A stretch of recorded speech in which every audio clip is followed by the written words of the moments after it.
pour introduire cette table ronde qui me tient particulièrement à cœur, qui s'intéressera essentiellement au lien de juifs avec des mouvements soit africains-américains ou africains. Je voulais aussi évoquer, mais Judith a commencé à le faire, la question caraïbéenne, évidemment, qui est importante aussi dans ces solidarités, et notamment évoquer un numéro d'une revue antillaise qui date de 98, qui s'appelle Portulan. Donc ça fait vraiment quasi 20 ans que cette question-là avait été abordée depuis la Caraïbe, dans un numéro qui s'appelle Mémoire juive, mémoire nègre, et qui s'intéressait particulièrement au lien entre les Juifs et les Noirs dès le XVIIIe, et qui, dans son introduction, rappelait notamment donc, le code noir qu'on associe à l'esclavage et à la violence esclavagiste, qui rappelle dans son introduction, et pour justifier ces liens, pour justifier ce numéro, rappelle que dans le code noir, il y était écrit, je cite, dans l'article 1er, « Voulons et entendons que l'édit du feu roi de Glorieuse, mémoire notre bon honoré Seigneur et père du 23 avril 1615, soit exécuté dans nos îles, ce faisant, enjoignons à tous nos officiers de chasser hors de nos îles tous les Juifs qui y sont établis, qui y ont établi leur résidence, auxquels, comme aux ennemis déclarés de non-chrétiens, nous commandons d'en sortir dans 3 mois à compter du jour de la publication des présentes, à peine de confiscation de corps et de biens. » Donc je trouvais ça intéressant de rappeler aussi cette question-là qui commence dès le XVIIIe, et notamment que l'abbé Grégoire va prendre en charge. L'autre chose pour la Caraïbe, donc, je voulais évoquer une publication récente donc, de Simone Schwarzbart et Yann Plougastel. C'est un peu les souvenirs de Simone Schwarzbart, et aussi qui fait le récit de cette expérience commune d'avoir vécu un certain nombre d'années avec André Schwarzbart, et dont Nicole Lapierre parle beaucoup dans son ouvrage.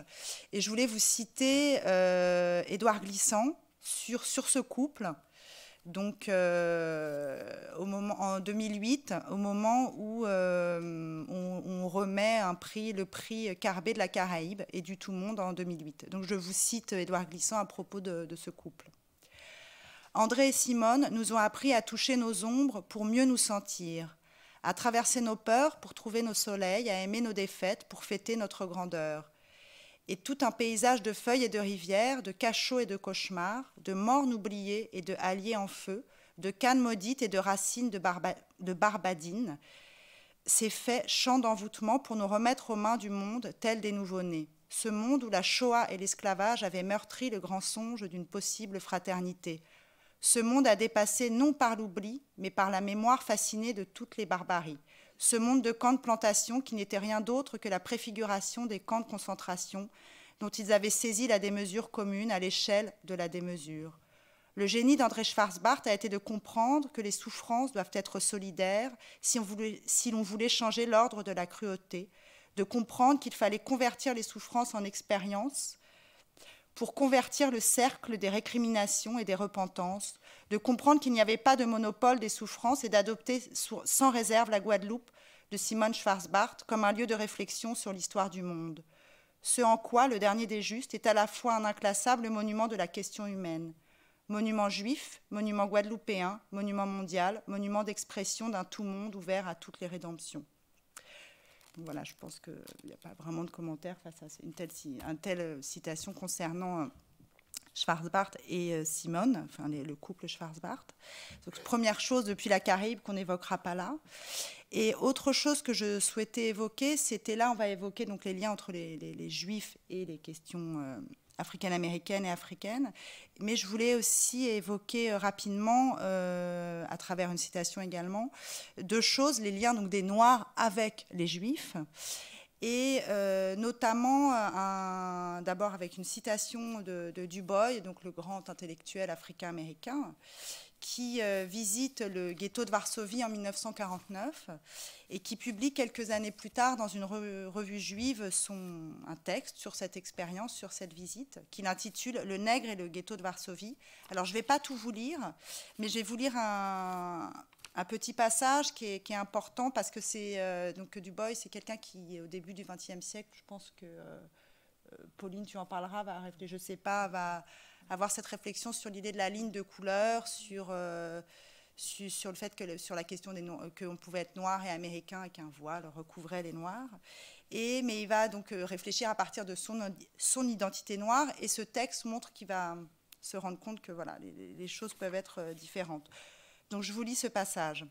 « Ainsi, le ghetto de Varsovie m'a aidé à sortir d'un certain provincialisme, vers une conception plus large des manières dont la lutte contre la ségrégation raciale, contre la discrimination religieuse et l'oppression des pauvres devait évoluer pour que la civilisation puisse se répandre et triompher dans le monde. » Donc c'est assez court, mais ça veut dire aussi que, voilà, que pour Du Bois, en fait, son curseur va changer dans son engagement après avoir vu et compris ce qui s'était passé dans le ghetto.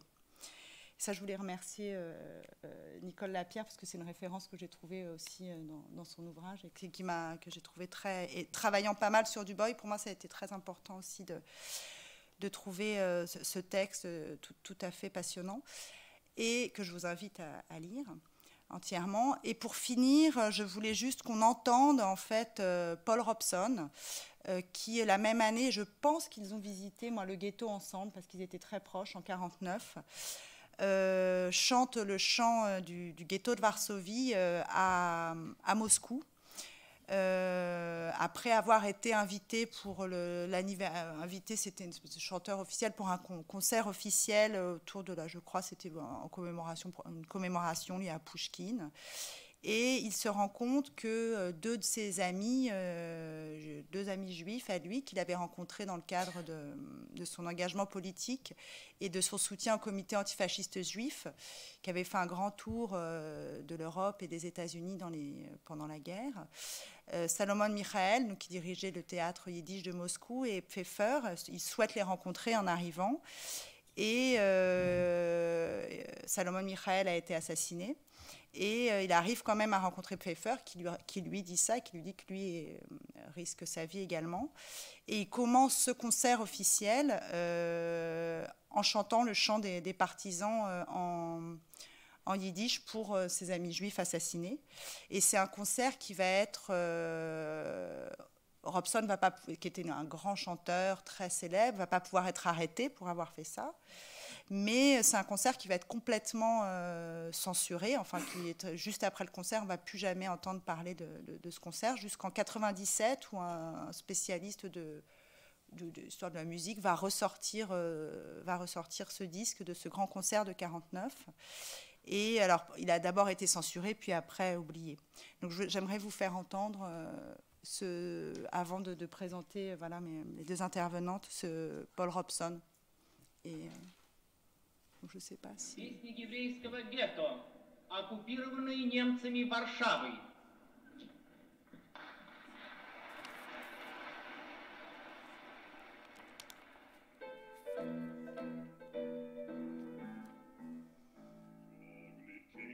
Als du gehst dem letzten Wege, wenn Himmelbleiene verstellen bläue Tege, weil kommen wird nach unser Eus gebete Schau, uns wird abbeugt und unser Trott mir seinen Do, weil kommen wird nach unser Eus gebete Schau, uns wird abbeugt und unser Trott mir seinen Do, für den Palmenland des Weidenland von Schnee, wir seien Damen unser Pein mit unserer Nähe, und wenn gefallen ist spritzt von unser Blut, wird noch sprotzt von unser Geburt, unser Mut. Und wenn gefallen ist spritzt von unser Blut, wird noch sprotzt von unser Geburt, unser Mut. Geschrieben ist das Lied mit Blut und nicht mit Blei, es ist nicht ein Lied von zum Vogel auf der Frei, nos hat der Volk zwischen Fallen die Kalend. Das Lied gesungen mit ner Gammes in die Hand. Nos hat der Volk zwischen Fallen die Kalend.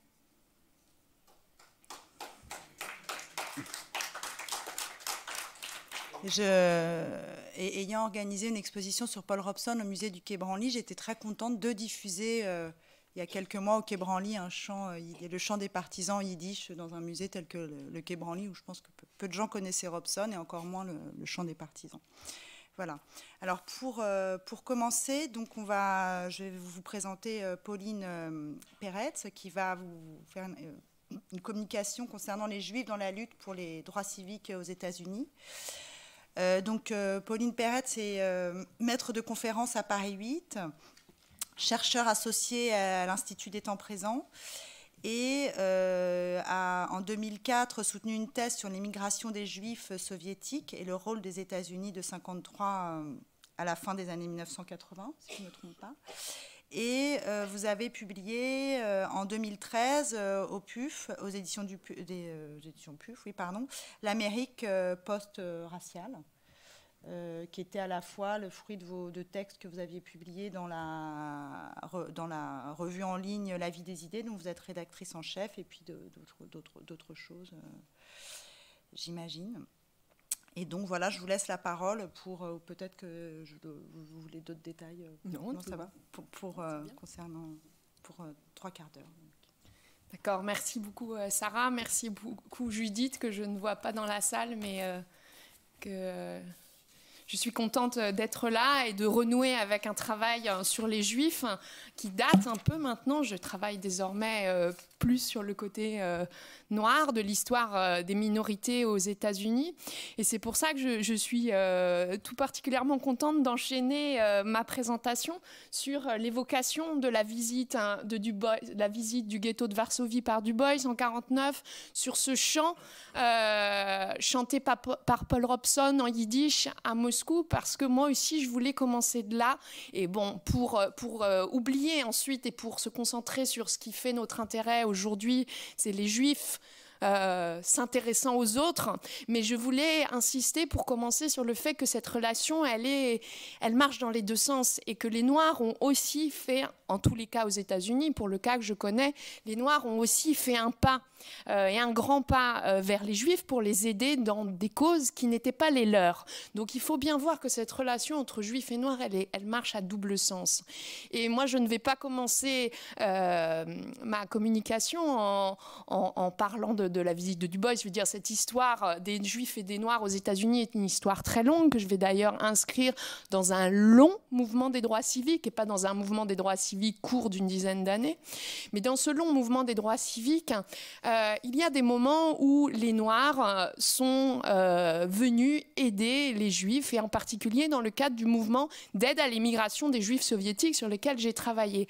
Donc effectivement, comme ça a été dit tout à l'heure, peut-être que l'image iconique de cette collaboration entre Noirs et Juifs, c'est l'image qui a été prise du rabbin Abraham Joshua Heschel à la marche de Selma, aux côtés de Martin Luther King en 1964. Mais à la même période, on peut trouver les deux mêmes protagonistes en 1965 à New York, marchant côte à côte dans le cadre de ce qui a été appelé la Jericho March, pour soutenir l'émigration des Juifs d'Union soviétique. Et puis l'année suivante, en 1966, c'est un autre grand leader, bon, peut-être moins connu en France, de la communauté noire, qui est Bayard Rustin, qui va défiler, qui va aux côtés des organisations de l'establishment juif, toujours pour contribuer à faire sortir les Juifs d'Union soviétique. Et Bayard Rustin, ça va être un des membres fondateurs de cette commission ad hoc qui a été créée par les Juifs sur les droits des Juifs soviétiques, et qui va être dirigée par une autre figure de la coalition des droits civiques importante, qui est Telford Taylor, et qui est un ancien juge de Nuremberg.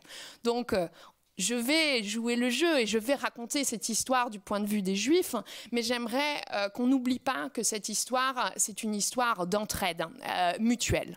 Et ça me paraît d'autant plus important que les historiens ont tendance à raconter cette histoire d'entraide au regard de la rupture qui a eu lieu entre les deux groupes à la fin des années 60. Cette fin des années 60, elle coïncide avec la radicalisation du mouvement des droits civiques, avec le tournant identitaire et nationaliste du mouvement noir.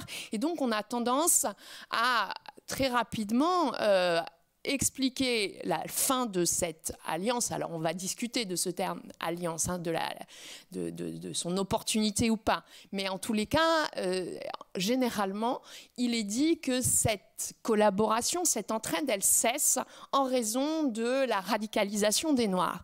Et ce que j'aimerais montrer, c'est que ce n'est pas l'unique cause, et que une des causes de la fin de cette collaboration, qui n'est pas une fin définitive, mais qui est une fin au niveau institutionnel, et aussi à trouver dans l'évolution du groupe communautaire juif, enfin de la communauté établie, on dit en anglais l'establishment, les organisations qui pensent représenter le groupe, et aussi par l'évolution du libéralisme américain, liberalism au sens américain, c'est-à-dire enfin, cette idéologie de l'entraide, du welfare aussi, qui va être remise en cause, réinterprétée dans le sens de l'identity politics, de la politique identitaire à la fin des années 60.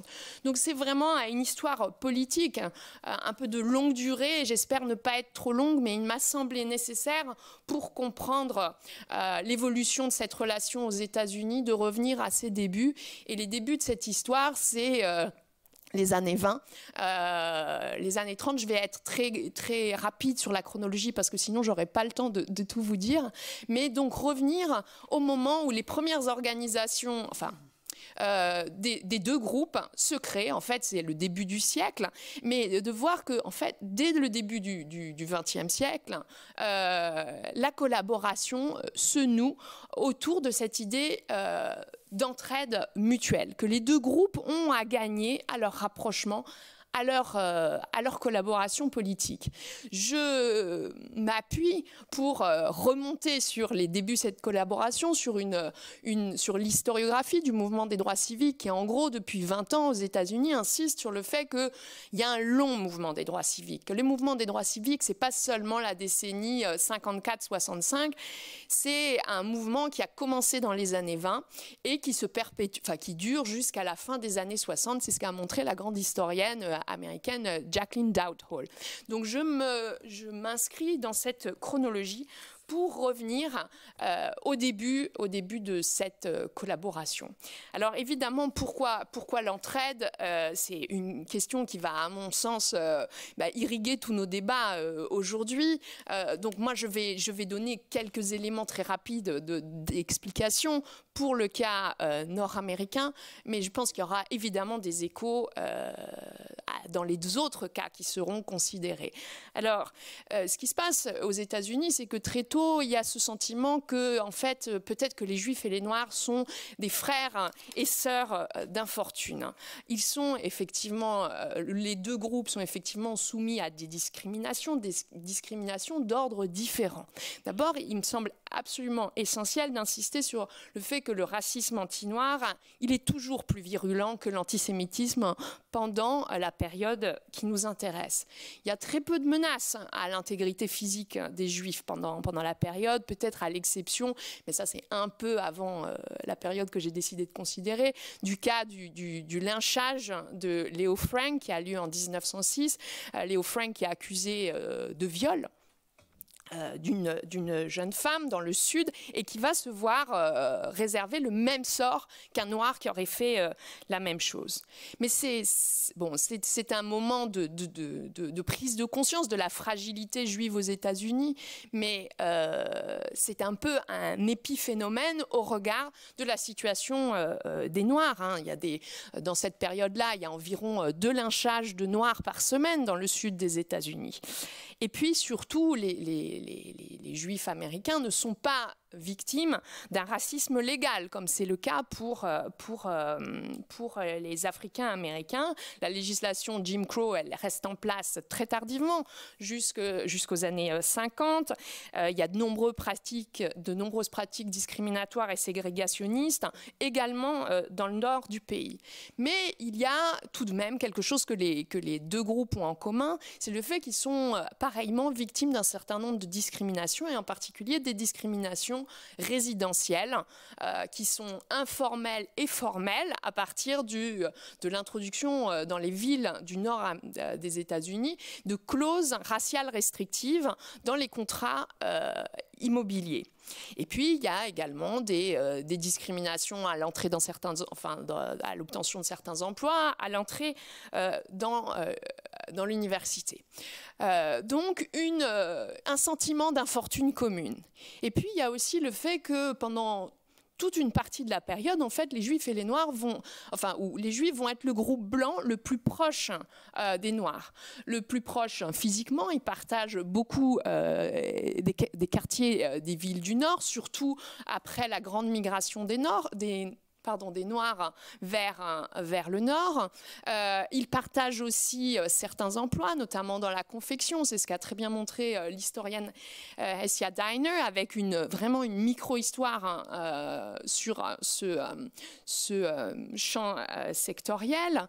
Même s'il y a, dans ces lieux où ils vivent ensemble, une inégalité assez notable. Ce sont dès ces années-là, dès les années 20-30, les Juifs qui sont en général les propriétaires des maisons, les Juifs qui peuvent être les employeurs, les Juifs qui vont être les prêteurs d'argent. Donc il y a cette asymétrie qui va, dès le début, rendre cette entraide un peu compliquée.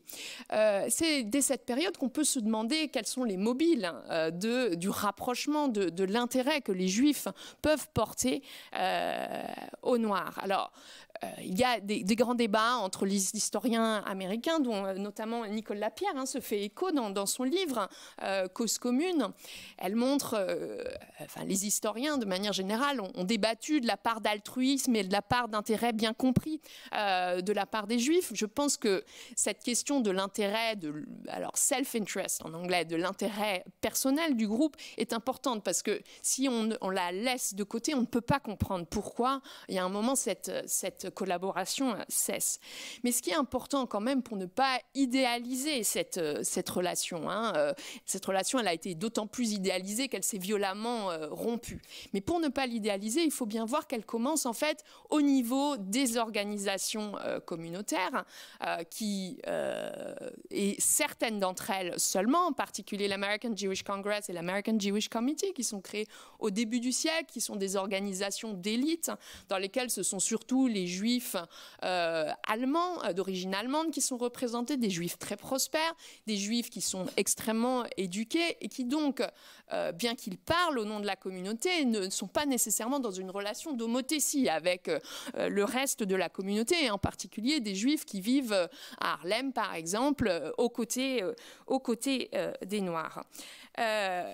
Donc cette entraide, elle commence au niveau des organisations et au niveau d'individus en particulier, donc des personnalités éminentes de la communauté établie juive qui vont jouer des rôles vraiment primordiaux, soit dans les conseils d'administration de la NAACP, qui a été créée en 1909, mais qui commence vraiment à se lancer dans les combats juridiques à partir des années 20, et notamment grâce à l'aide de grands juristes juifs. On peut citer Arthur Spingarn, on peut citer Louis Marshall, qui est le fondateur de l'American Jewish Committee, qui va prendre en charge des dossiers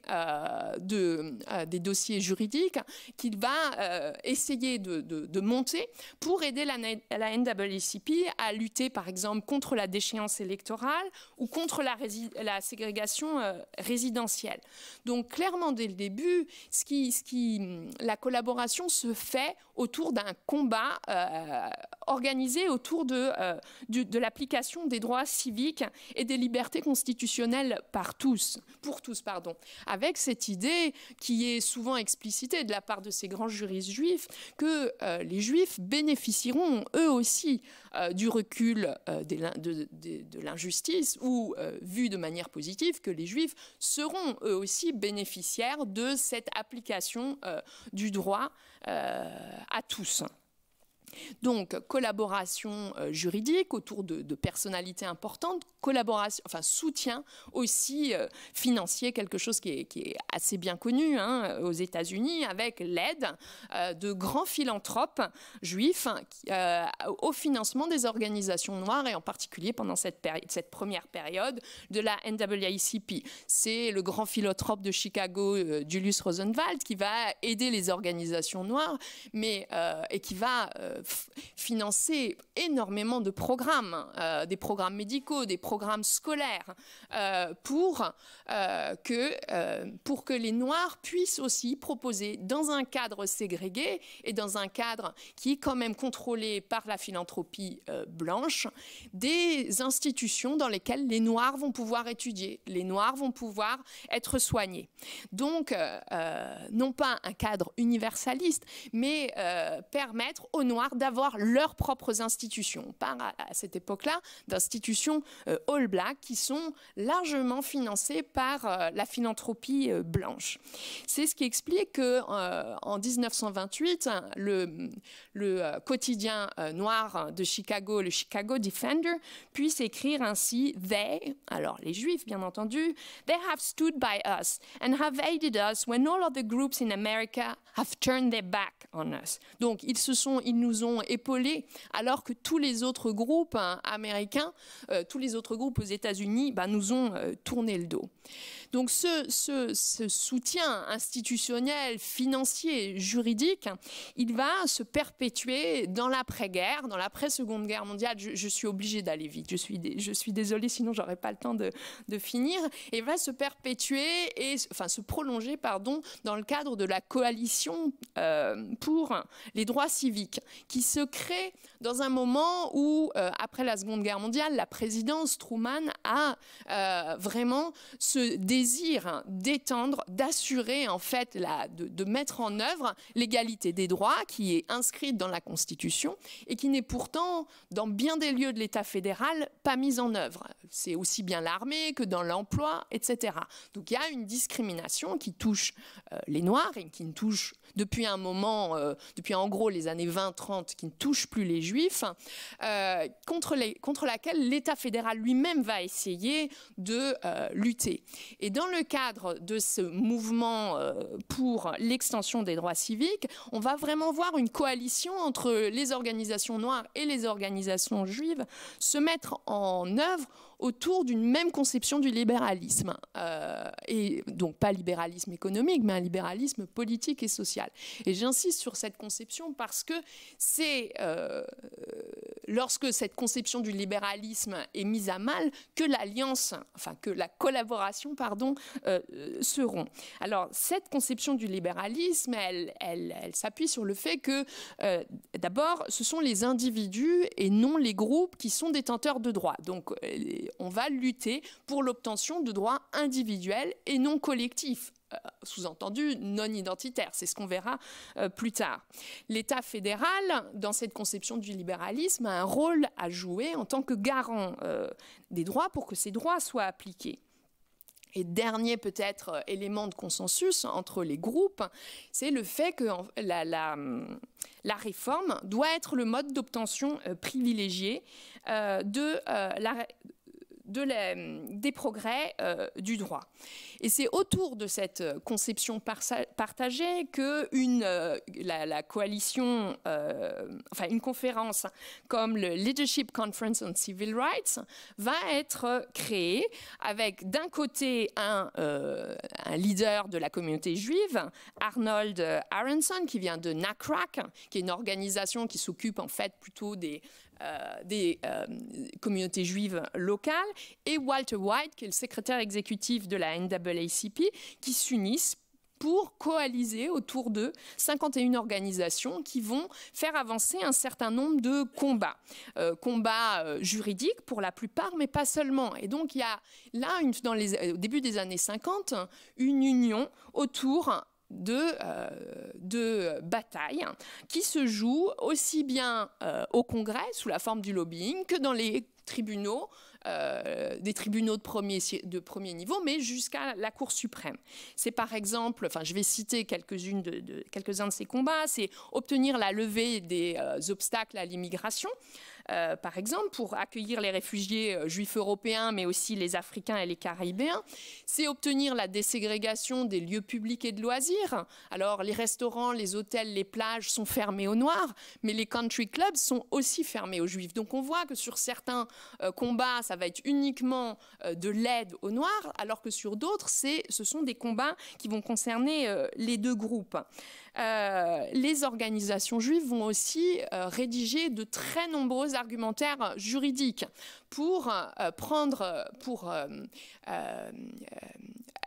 construire l'argumentaire qui doit conduire au démantèlement de la ségrégation institutionnelle. C'est tout particulièrement le cas dans le cadre de l'arrêt de la Cour suprême, de la décision de la Cour suprême Brown v. Board, donc qui est de 1954, qui va déclarer inconstitutionnelle la doctrine du séparé mais égal qui régissait la vie publique jusque-là, et en particulier les institutions scolaires.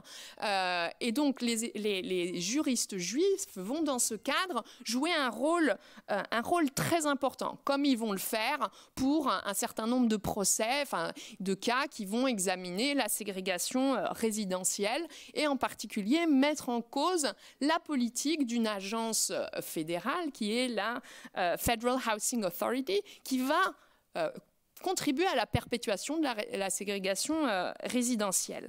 Donc on voit que jusque-là, c'est principalement sur le terrain du droit que la collaboration se fait. Et pour l'instant, on a surtout vu, bon, j'ai simplifié par souci de rapidité et d'efficacité, mais on a surtout vu des leaders, des juristes, l'élite de la communauté. Les choses changent lorsque le mouvement des droits civiques prend l'apparence qu'on lui connaît aujourd'hui, lorsque le mouvement des droits civiques fait le choix de l'action collective, fait le choix de descendre dans la rue. Et là se pose à ce moment-là pour les organisations juives la question de savoir si elles aussi, vont prendre ce tournant et vont y arriver. Et c'est effectivement le cas. Et c'est en général à ce moment-là, à cette décennie 55-64, 55-65, que l'on pense pour parler de l'âge d'or de cette entraide. C'est ce moment où on retrouve Heschel aux côtés de King, à Selma. C'est aussi ce moment où le rabbin Joachim Prince de l'American Jewish Congress va participer à la marche sur Washington pour l'emploi et la liberté de 63. C'est le moment où les organisations juives décident de soutenir les premiers sit-ins qui sont organisés à Greensboro par une nouvelle génération d'organisations noires. C'est en particulier l'organisation étudiante du SNCC qui est créée à l'occasion de ce nouveau type d'action que sont les sit-ins. Les grandes figures de la communauté juive vont aussi décider, j'aurais dû commencer par là, puisque la figure de King apparaît avant dans le mouvement des droits civiques, mais vont aussi décider de soutenir, de la même manière qu'ils avaient soutenu la NAACP et les leaders de la NAACP, ils vont soutenir King et son organisation de la Southern Christian Leadership Conference, soutenir financièrement, soutenir en tant que conseiller juridique. C'est notamment le cas de Maurice Abram, grande figure de l'American Jewish Committee. C'est le cas aussi de Kivi Kaplan, qui va jouer un grand rôle en tant que financier de cette action. Mais la vraie nouveauté de cette entraide, c'est le fait qu'on voit en fait les Juifs qui ne font pas partie des organisations établies de la communauté s'impliquer dans le mouvement. Ce sont tous ces jeunes Juifs blancs qui viennent du Nord et qui vont aller dans le sud des États-Unis pour soutenir les actions directes des Noirs, en particulier les organisations prévues par le SNCC, d'inscription sur les listes électorales dans le sud des États-Unis, dans le Mississippi, dans le cadre du Freedom Summer. Ce sont aussi ces fameux Freedom Rides, donc ces bus qui sont envoyés à l'initiative des organisations noires dans le sud pour tester pour tester la mise en œuvre d'une décision de la Cour suprême de 1961 qui a déségrégué le transport entre États. Et dans ces actions qui se passent dans le Sud, on trouve, et pour lesquelles le SNCC va solliciter l'aide de jeunes blancs pour essayer d'obtenir une plus grande visibilité de l'action des Noirs. On va trouver de nombreux juifs. On ne sait pas très bien combien. J'ai encore regardé, pour préparer cette communication, le très beau livre de Doug McAdam sur le Freedom Summer, qui est basé sur des entretiens, le dépouillement des formulaires de candidature que les Blancs ont dû déposer pour se porter volontaires comme aide dans le cadre du Freedom Summer. Et on sait quel est le niveau de religiosité de ces jeunes Blancs, mais on ne sait pas leur confession. Donc on n'a pas d'idée précise du nombre de Juifs parmi ces jeunes Blancs qui descendent dans le Sud pour aider les Juifs.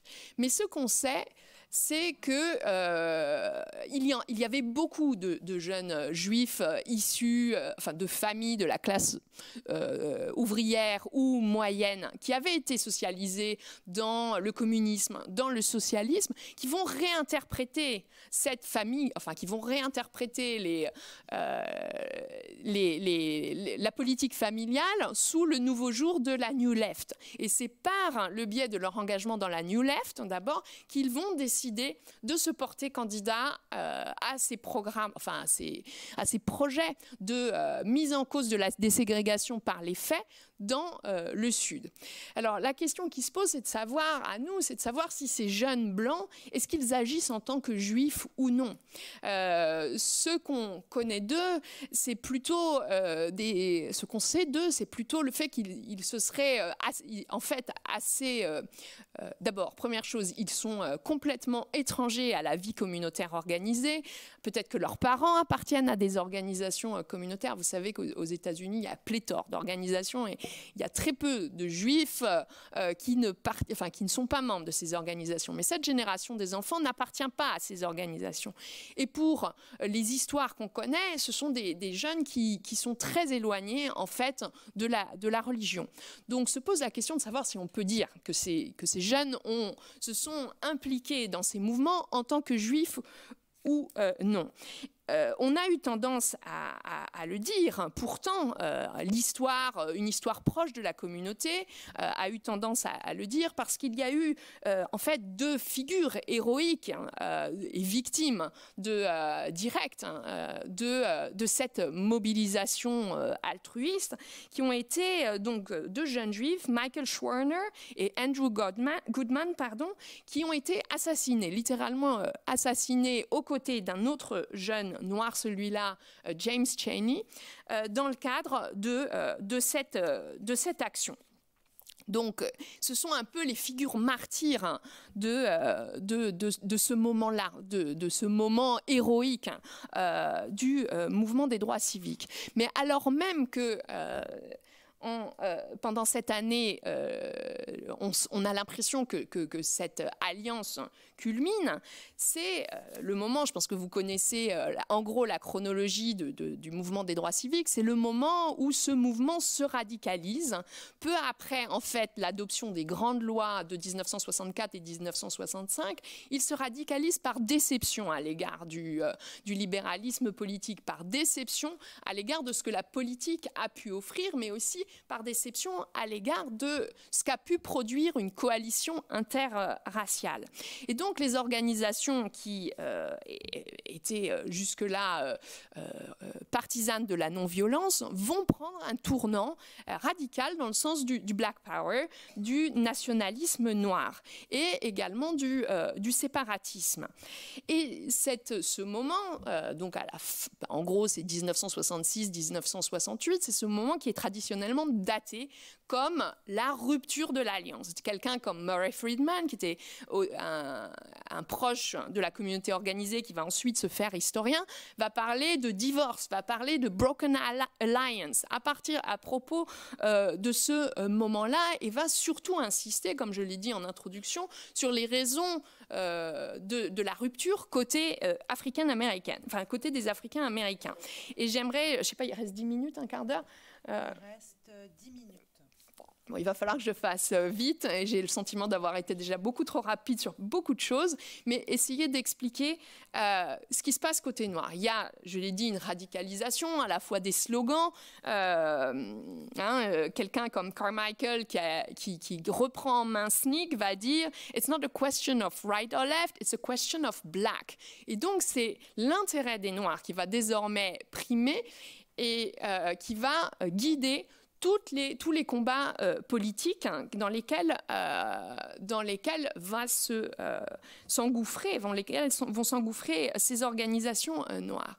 Ce qui touche plus directement les Juifs et en tant que blancs, c'est la mise à l'écart des Blancs de la part de ces organisations qui vont décider d'obtenir une représentation d'elles-mêmes à l'égal, à l'identique des membres qu'elles représentent. Donc ces organisations vont intégralement noircir la direction et tous les échelons de responsabilité. Donc les Blancs qui faisaient partie du SCLC, du SNCC, sont congédiés et sont également accusés de paternalisme, une accusation qui avait déjà été formulée à l'égard du Julius Rosenwald Fund dans les années 30.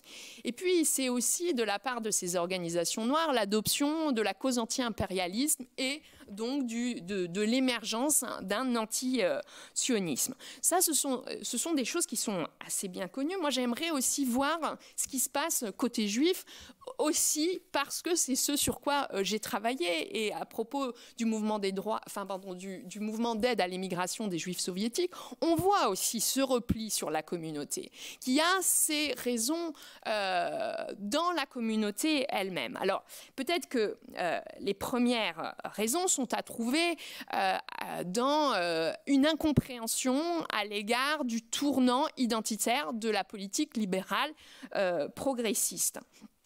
Je l'ai dit très rapidement, il y a une vraie réorientation de la gauche du Parti démocrate en faveur de l'identity politics, qui va se traduire par le choix de soutenir l'affirmative action, les quotas, des mesures de transfert d'autorité au niveau local. Et les Juifs la communauté juive, l'establishment, va être particulièrement mal à l'aise à l'égard de l'abandon de cette conception universaliste de la politique de gauche, de la colorblindness de la politique. Pourquoi ? Parce que finalement, il y a très probablement un attachement à l'universel qu'on l'on trouve aux États-Unis, surtout dans les organisations de l'establishment, mais il y a aussi le fait que les Juifs sont indéniablement devenus des insiders du système. Ils ont été gagnants ils ont bénéficié directement de ce libéralisme politique. Alors que au niveau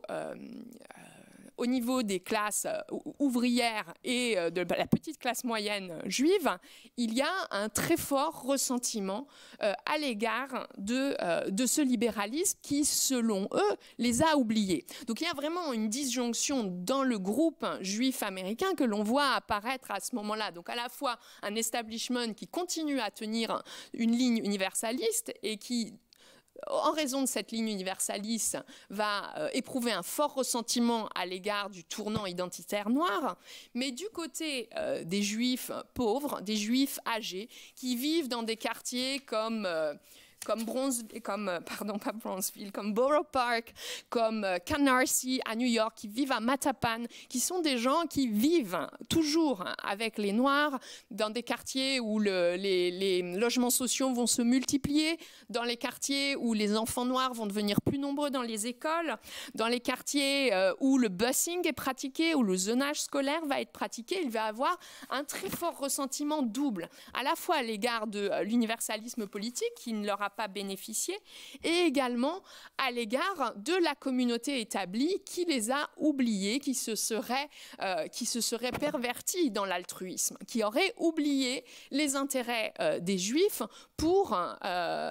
au profit des intérêts noirs. Donc on voit comment ces Juifs donc de la petite classe moyenne vont se détourner du libéralisme, vont se détourner de l'idéologie du welfare et vont en fait provoquer dans la communauté un repli identitaire que l'on voit opérer à deux niveaux.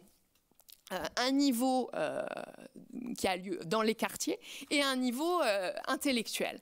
Ces deux manifestations du repli identitaire juif, alors je me dis que bon, je gâche un peu la belle histoire de l'altruisme, de la générosité, de l'empathie, mais je pense qu'il est intéressant de complexifier cette histoire et de ne pas la conserver au niveau des organisations établies. Et donc si l'on regarde ce qui se passe dans les quartiers où vivent les Juifs, on voit l'émergence d'un mouvement qui est au début très minoritaire, la Jewish Defense League, qui va se mettre en tête de défendre par la violence, par des méthodes qui sont l'exact décalque des méthodes du mouvement des droits civiques radicalisés, des Black Panthers, de SNCC dans la version dure, qui va défendre les Juifs, s'il le faut, par la violence même, dans les quartiers. Lorsque à Mattapan, par exemple, à Boston, la Jewish Defense League organise des rondes pour protéger les intérêts juifs contre une prétendue menace des Noirs. À Canarsie, dans les années 70, c'est avec les poings que les Juifs vont accueillir les enfants noirs de Brownsville dans leur quartier et dans leurs écoles. Donc ça, c'est un premier mouvement qui est un mouvement relativement marginal, mais qui va beaucoup perturber la communauté juive établie. Et puis, il y a un mouvement qui est un mouvement intellectuel au départ, mais qui va avoir des conséquences politiques durables, c'est le mouvement du néoconservatisme, qu'on voit apparaître par petites touches. D'abord, dans la revue Commentary, qui est la revue de l'American Jewish Committee, qui était pourtant une des organisations clés de cette collaboration. On a vu que plusieurs des leaders de l'American Jewish Committee avaient été des personnalités de premier plan pour aider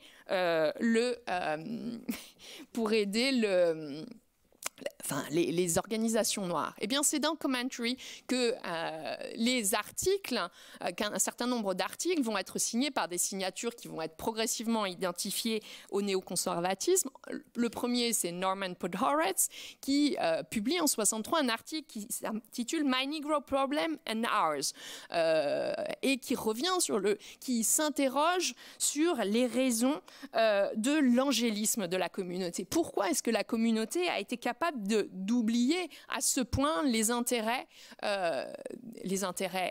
des Juifs, et il brise là un tabou, le tabou quand même du racisme, en revenant sur des expériences qu'il a pu avoir enfant, d'avoir eu peur des Noirs, d'avoir eu le sentiment d'être encerclé. Alors ces arguments, on va les retrouver dans Commentary sous la plume d'autres intellectuels, des gens comme Nathan Glazer, plus tard comme Milton Himmelfarb. Et au début, ce mouvement qui crée un malaise est limité à Commentary, mais il va se développer dans les milieux intellectuels, dans les milieux politiques, et vraiment cette volonté de repli va, prônée par ces intellectuels, va conduire à rendre moralement acceptable la défense des intérêts juifs, au moins au niveau local. Alors j'aurais aimé parler d'un épisode dont Nicole Lapierre parle très bien dans son livre, qui est une crise à propos du contrôle de l'autorité scolaire dans un des quartiers de New York. Je n'ai pas le temps d'en parler, mais il faut voir que la formulation de la remise, enfin de l'attribution d'une priorité aux objectifs juifs va avoir des traductions très concrètes dans des conflits très médiatisés entre les deux groupes. Alors peut-être juste quelques mots pour conclure. C'est une conclusion en forme d'hypothèse. Je suis la première à parler. Je pense qu'il y aura vraiment des questions qui vont se reposer tout le long de la journée. D'abord, dire que le terme d'alliance est très certainement excessif. Il s'agit plutôt d'une collaboration de personnes, alors de personnes très charismatiques, de personnes très engagées aussi, mais une collaboration de personnes et une collaboration de quelques institutions de la communauté établie côté juif, collaboration institutionnelle et personnelle à laquelle viennent s'ajouter des participations à titre individuel pendant le mouvement des droits civiques, participation très médiatisée. J'aimerais aussi dire que dans l'analyse de cette collaboration, on voit toute la diversité sociale du groupe. Et c'est quelque chose qui est difficile de mettre en œuvre dans un exposé qui englobe une aussi longue durée, mais j'aimerais insister sur le fait que pendant toute la période, le groupe juif est en fait divisé socialement et politiquement, et qu'en fait cette division, le groupe n'en prend conscience qu'à la fin des années 60, lorsqu'il y a ces revendications qui viennent des quartiers dans lesquels les juifs plus pauvres, plus âgés, j'ai oublié de dire souvent des gens qui sont plus récemment arrivés aux États-Unis, vont faire entendre une voix différente, une voix qui demande que la communauté revienne la communauté établie revienne aux raisons de la création de ces organisations, à savoir l'aide à ceux qui en ont besoin au sein de la communauté. Donc j'insiste sur la nécessité d'avoir une approche sociale fine. Et puis, dernier point, j'aimerais insister sur le fait que cette collaboration, elle a indéniablement eu une dimension altruiste, mais aussi une recherche d'intérêts propres. Et je pense que c'est lorsque ces intérêts propres n'apparaissent plus aussi évidents que l'alliance va être remise en cause. L'échec de cette collaboration, et je vais finir sur ce mot, c'est aussi l'échec de l'universalisme tel qu'il a été prôné par tout un courant du progressisme américain. Pourquoi est-ce que cet universalisme est mis en cause et pourquoi est-ce que cette remise en cause va poser problème à cette collaboration? D'abord, il est évident que cet universalisme, il ne conduit pas à des réponses politiques suffisamment rapides et suffisamment généreuses pour satisfaire tout le monde. C'est dû à des problèmes, à des mécaniques institutionnelles propres aux États-Unis, mais ce sont des phénomènes qu'on retrouve dans d'autres pays. La déception apparaît au moment même où le Congrès américain adopte les 2 lois importantes des droits civiques. Donc déception à l'égard de l'universalisme parce que l'universalisme ne va pas assez loin. Mais ce qui est plus grave, et c'est quelque chose dont on va sûrement reparler aujourd'hui, c'est qu'il y a un soupçon plus fondamental à l'égard de cet universalisme qui apparaît de la part des Noirs d'abord, côté noir d'abord, comme un maquillage des privilèges du groupe blanc dominant. Mais ce qui est intéressant, c'est de voir que en fait, les Juifs des classes ouvrières et moyennes vont adresser le même reproche à l'universalisme qui les a oubliés. Et les Juifs vont là refusent de se considérer comme membres de ce groupe blanc dominant qui aurait profité jusqu'alors de cet universalisme. Ce qui est intéressant, c'est que ce soupçon à l'égard de cet universalisme, il va ensuite se retourner en soupçon à l'égard de l'identity politics, qui va privilégier certaines minorités à l'égard d'autres, par rapport à d'autres. Et dans le cas de la collaboration qui nous intéresse, que lisent les Juifs des quartiers dont j'ai parlé, c'est le fait que le groupe juif n'apparaît plus comme un groupe minoritaire. Alors, à raison, à bien des égards, mais à tort pour d'autres raisons. Donc je pense que dans ce malentendu, on lit vraiment, on voit se dessiner les apories de la gauche américaine et ses difficultés à réinterpréter l'universalisme. Et en ce sens, je pense que cette histoire, elle va bien au-delà des seules relations entre les Juifs et les Noirs. Voilà, je m'arrête là.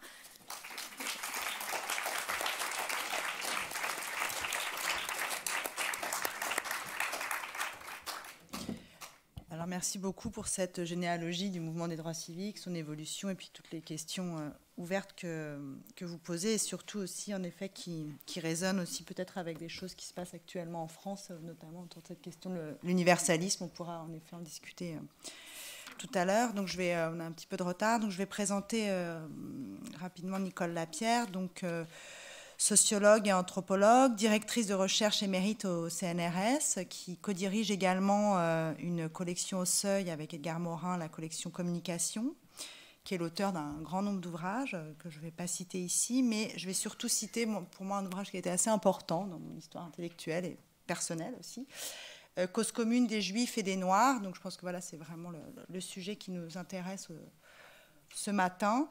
Et publié en 2011, donc ça y a un moment déjà, et je trouve, et ce que j'ai trouvé tout à fait intéressant, en tout cas, c'est l'idée d'une cause commune des Juifs et des Noirs, de ne pas faire une sorte de généralité de ces questions-là, et c'est ça la force de cet ouvrage, et évidemment aussi toutes les questions qu'il ouvre et que je vous conseille vivement.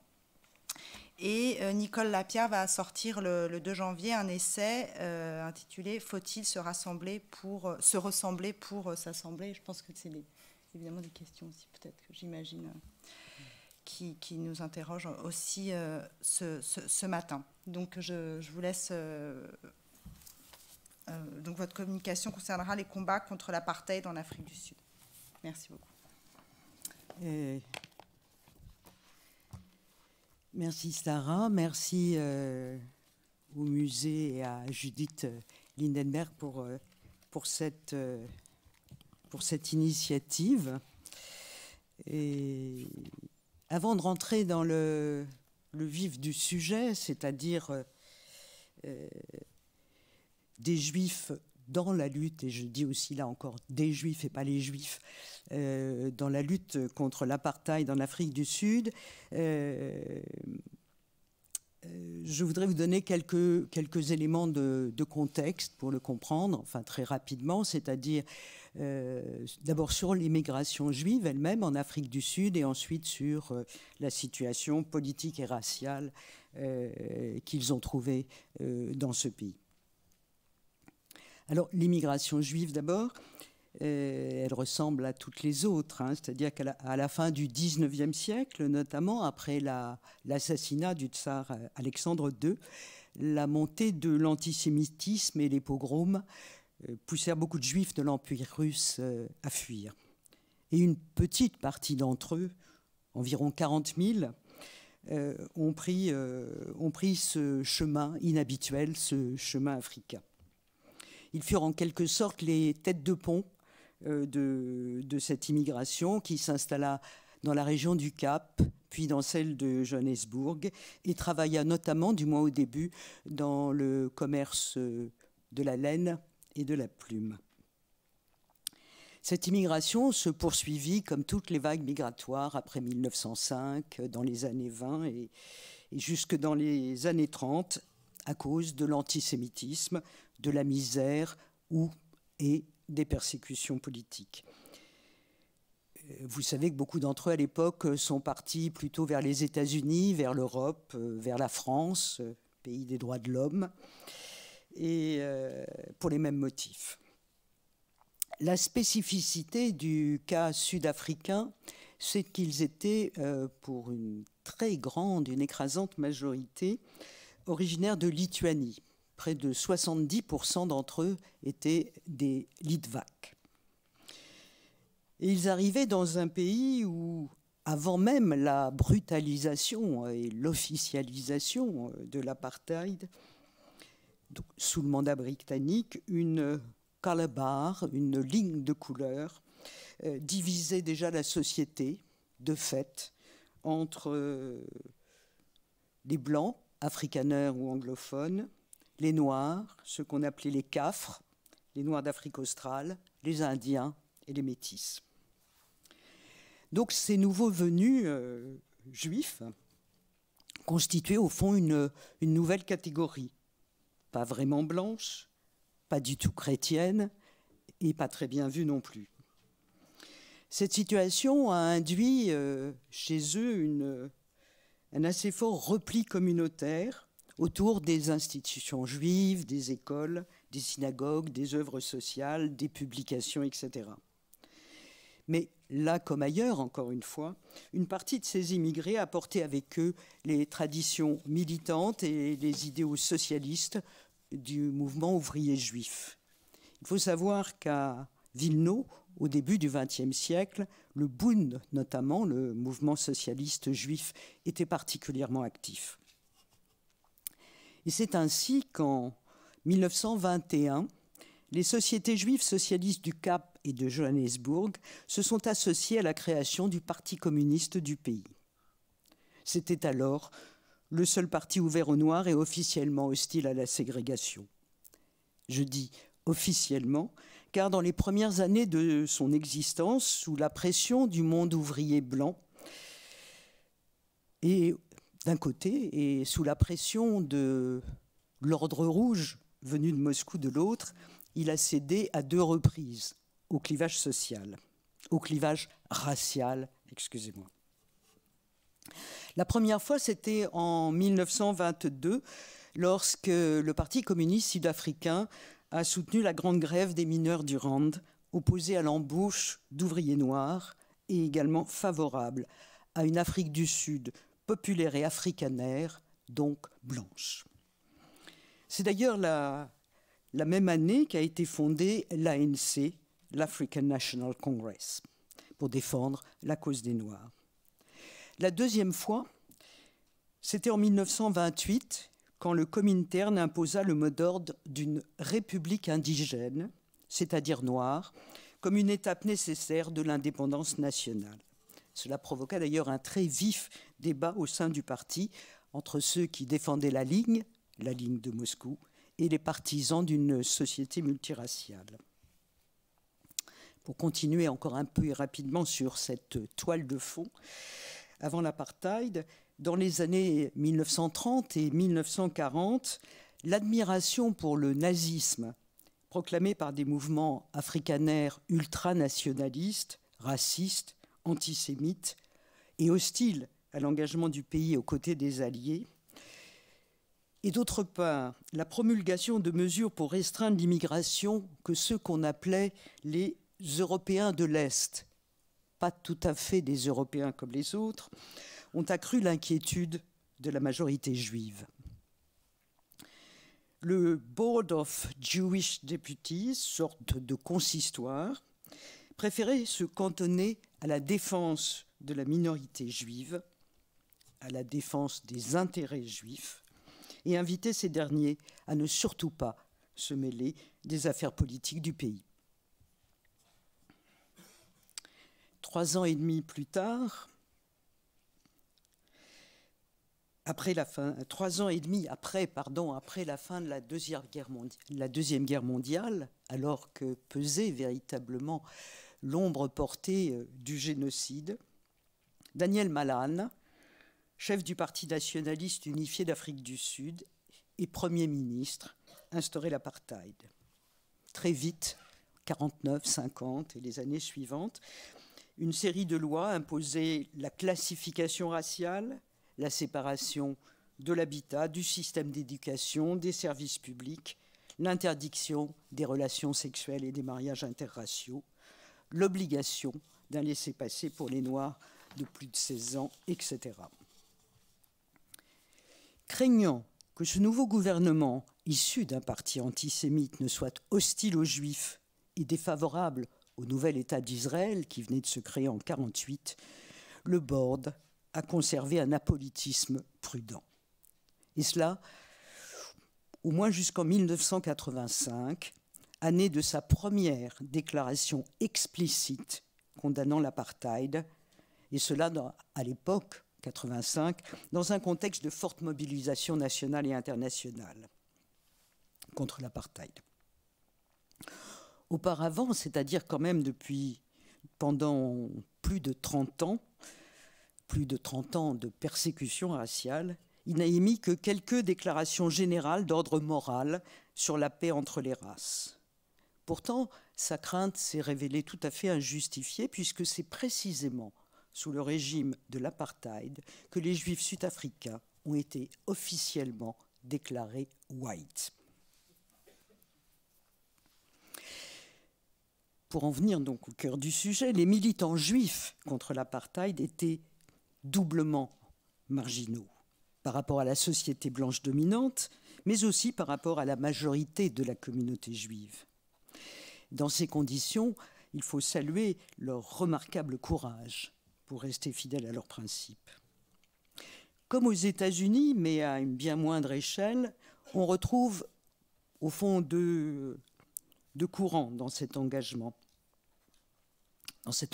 juif. L'un libéral au sens anglo-saxon, venant souvent des classes moyennes, l'autre socialiste ou communiste, issu du monde ouvrier juif. On retrouve également, là aussi, deux générations. La première, arrivée ou née en Afrique du Sud dans les années 1920, adulte donc, lors de la promulgation des lois d'apartheid, s'est engagée dès le début dans la période de plus forte répression. La seconde, née dans les années 1950, s'est mobilisée pour la défense des droits civiques, en particulier dans les universités, après les soulèvements de Soweto de 1976, et alors que l'ANC et les autres organisations anti-apartheid, déclarées inégales, étaient en exil. Mais, quel que soit le courant politique et la génération, la proportion de juifs engagés contre le racisme d'État était très significativement supérieure à leur pourcentage très faible dans la population totale, évaluée à 0,3% de la population d'Afrique du Sud et à 2,5% de la population dite blanche. Alors, j'ai dit deux courants. Les réformistes progressistes s'efforçaient de combattre le système de l'intérieur. Ils étaient issus de familles venues de Lituanie, elles aussi, mais au début du XXe siècle, voire à la toute fin du XIXe, qui avaient connu une certaine ascension sociale. Ils appartenaient généralement à des milieux aisés et avaient pu faire des études. Un des cas les plus connus est celui d'Hélène Suzman. Elle est née en 1917 à Germiston, en Afrique du Sud. Elle a enseigné l'économie à l'université de Wits pendant 8 ans, avant de commencer en 1953 une très longue carrière parlementaire. Députée de l'opposition progressiste de 1953 à 1989, d'abord comme membre du Parti uni, puis du Parti progressiste, elle a lutté infatigablement pour défendre les prisonniers politiques et pour faire avancer la cause des droits humains. Des avocats firent de même, tels Maisels, une autre femme libérale, ou encore Arthur Chaskalson, qui fonda un centre de ressources juridiques pour aider et défendre les victimes de l'apartheid. Quelques rares rabbins, tels André Ungar et Louis Rabinovitch, élevèrent courageusement la voix au nom des principes du judaïsme. Mais ils furent rapidement contraints de quitter le pays sans être défendus par leurs coreligionnaires. Et là encore, les choses ne changèrent vraiment qu'à partir du milieu des années 80, avec les positions résolument anti-apartheid du grand rabbin Cyril Harris. Les militants socialistes ou communistes, quant à eux, avaient été politisés dans l'univers familial ou dans leur environnement social immédiat. Certains, tels Sam Khan par exemple, étaient passés par un mouvement sioniste de gauche. Membre du comité central du Parti communiste sud-africain, Khan fut élu en 1943 au conseil municipal du Cap, puis en 1949 au Parlement sud-africain en tant que représentant des Noirs de la circonscription du Cap occidental. Seul député communiste, il dénonçait avec vigueur les nouvelles lois sur l'apartheid, mais il fut rapidement démis après l'interdiction en 1950 du Parti communiste qui, devenu clandestin, a alors renforcé ses liens avec l'ANC. Joe Slovo est l'une des figures sans doute les plus connues et les plus marquantes de ce long combat. Né Jošel Slovo le 23 mai 26 à Abelai, petite bourgade de Lituanie, il est arrivé à Johannesburg en 1935 à 9 ans avec ses parents qui, comme bien d'autres, avaient fui la misère et l'antisémitisme dans les pays baltes. Il a grandi dans une banlieue populaire de la ville où s'installaient les juifs pauvres et a dû interrompre ses études à 15 ans pour gagner sa vie comme employé chez un grossiste en produits pharmaceutiques. Dans son autobiographie, il peint l'atmosphère animée de ces pensions de famille modestes dans lesquelles il a vécu avec les siens et le curieux mélange, raconte-t-il, le curieux mélange idéologique d'admiration pour l'Union soviétique, de sionisme et de racisme qui régnait là. Rapidement devenu syndicaliste, il a adhéré au Parti communiste en 1942, puis s'est engagé volontaire pour combattre dans les unités sud-africaines aux côtés des Alliés en Égypte et en Italie.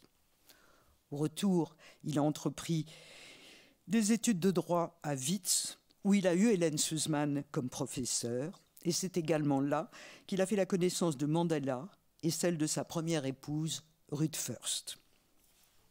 Militante, Ruth était la fille de Julius First, un Litvak, lui aussi, et un membre actif du parti, qu'il a durablement soutenu grâce aux revenus d'une entreprise prospère d'ébénisterie qu'il avait fondée. Joe Slovo et Ruth First, qui elle était entre-temps devenue journaliste dans la presse d'opposition, se sont mariés en 1949, l'année des premières lois sur l'apartheid.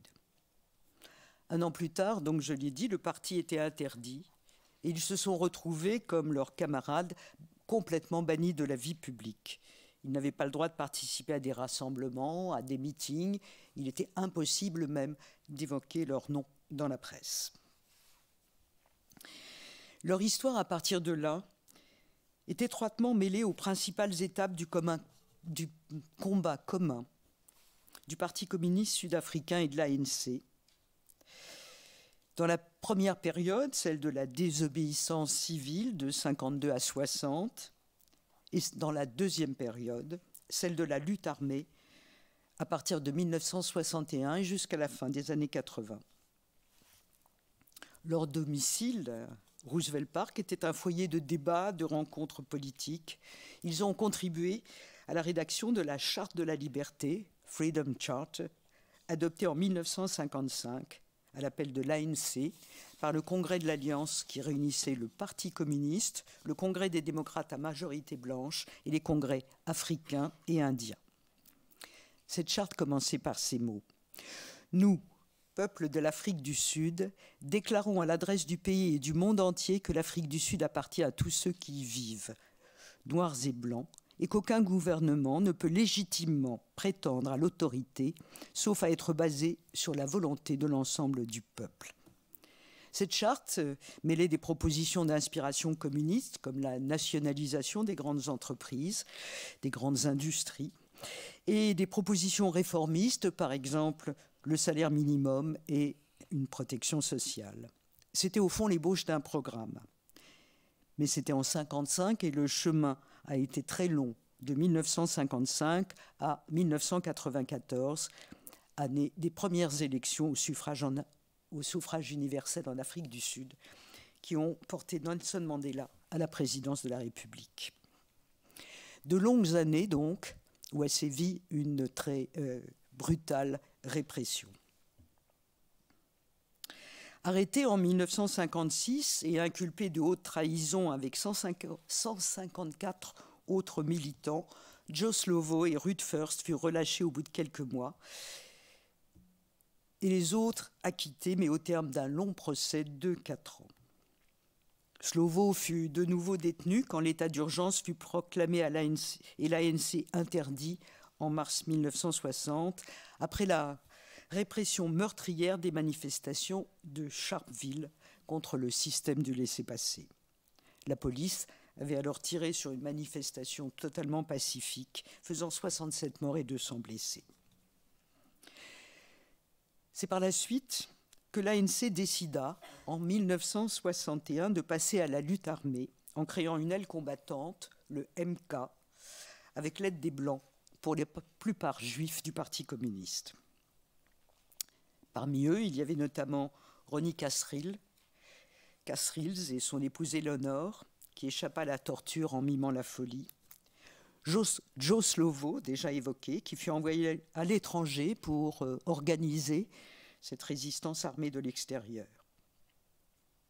C'était en 1963 qu'il partit, peu avant l'arrestation des principaux dirigeants de l'ANC dans leur quartier général clandestin, puis du fameux procès de Rivonia et la condamnation de 8 d'entre eux, dont Nelson Mandela et Denis Goldberg, à la prison à perpétuité. Denis Goldberg, fils de communistes lituaniens,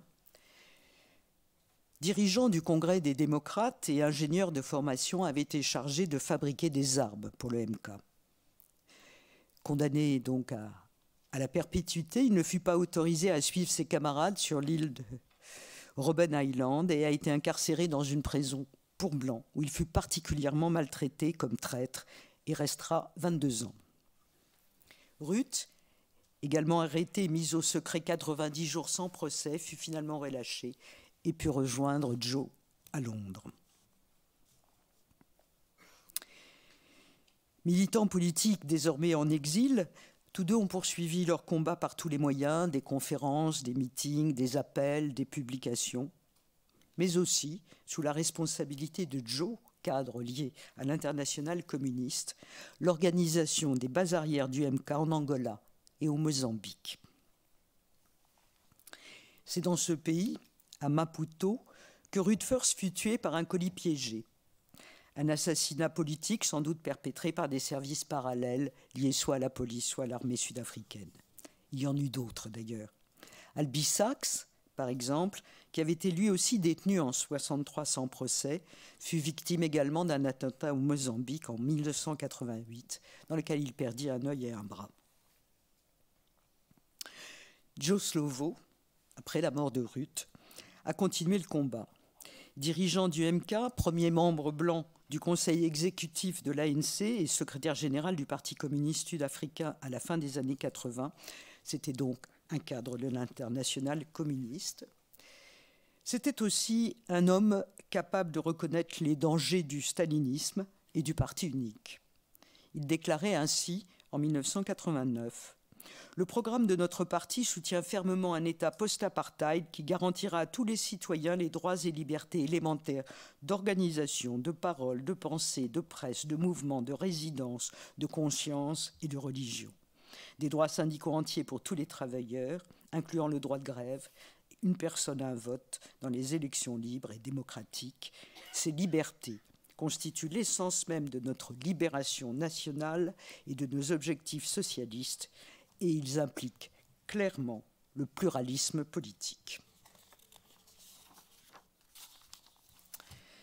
Un an plus tard, en 1990 donc, Slovo rentrait en Afrique du Sud pour participer aux négociations entre l'ANC et le pouvoir sous la nouvelle présidence de Frédéric de Klerk qui, bien que conservateur, était prêt à changer la situation du pays.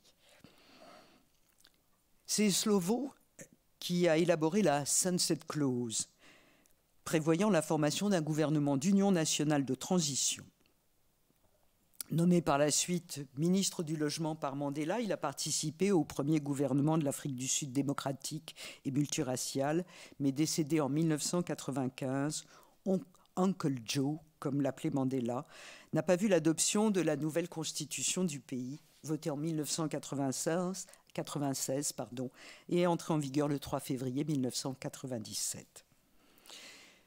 Ces deux hommes qui s'estimaient profondément, étaient très différents. Mais ils ont forgé, au fil des ans et des combats, il y a eu la même chose dans beaucoup de luttes aux États-Unis, comme l'a rappelé Pauline, ils ont donc forgé une relation de grande proximité. L'un, on l'a vu, était né dans une famille juive modeste, voire pauvre, originaire de Lituanie. L'autre, dans une famille de haut lignage du peuple Tembu, dans un village sud-africain. L'un était communiste, l'autre pas. Leur humanisme ne puisait pas à la même source. Celle du premier, c'était l'idéal communiste d'une société sans race et sans classe, matinée de messianisme juif. Celle du second s'inspirait à la fois de la philosophie africaine de l'Ubuntu, l'être existant par et parmi les autres, et du message chrétien. Lors des obsèques de son ami, Mandela lui rendit un vibrant hommage en déclarant notamment ceci.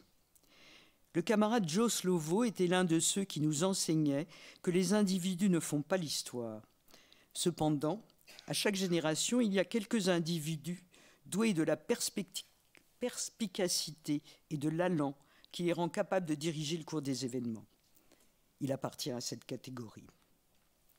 On pourrait évidemment dire tout à fait la même chose de Nelson Mandela lui-même. Sa ténacité, son endurance et sa persévérante résistance à toute logique raciale, en dépit des tensions et des scissions qui ont traversé l'ANC et de la tentation d'un nationalisme noir, on s'en nul doute infligé, on s'en nul doute influé sur le cours des événements. Mais il est également vrai que l'engagement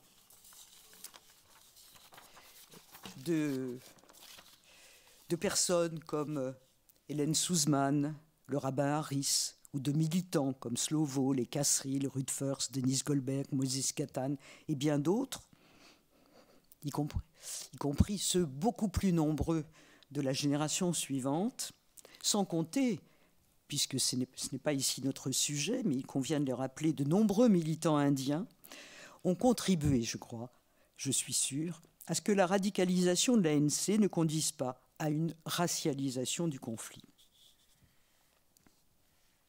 Alors, Uncle Joe était indéniablement un juif non-juif, selon l'expression d'Isaac Deutscher. Il ne faisait partie ni des peuples dits de couleur, ni d'un certain monde blanc, ni intégralement du monde juif, sinon dans la filiation d'une histoire minoritaire et d'une histoire de persécution. Ce qui, évidemment, n'est pas rien. Cette position tierce de non-appartenance fut celle de tous les militants juifs communistes en Europe comme aux États-Unis ou en Afrique du Sud. Tout en ayant rompu avec la religion, ils demeuraient, certains en tout cas, demeuraient proches de l'univers yiddish, de la Yiddishkeit. D'autres considéraient leur judéité comme une part résiduelle, plus ou moins importante, de leur identité. Mais tous se réclamaient d'une humanité partagée, dont l'internationalisme était l'expression politique. Le fait que celui-ci ait été pris dans le glacis stalinien et sa logique autoritaire ne doit pas nous faire oublier cet élan premier de solidarité entre les peuples qui les a menés à s'engager, parfois au péril de leur vie. Et ils ne luttaient pas, je crois, pour d'autres causes que la leur. Ils luttaient pour des causes communes, et je rejoins l'introduction de Pauline tout à l'heure. Merci.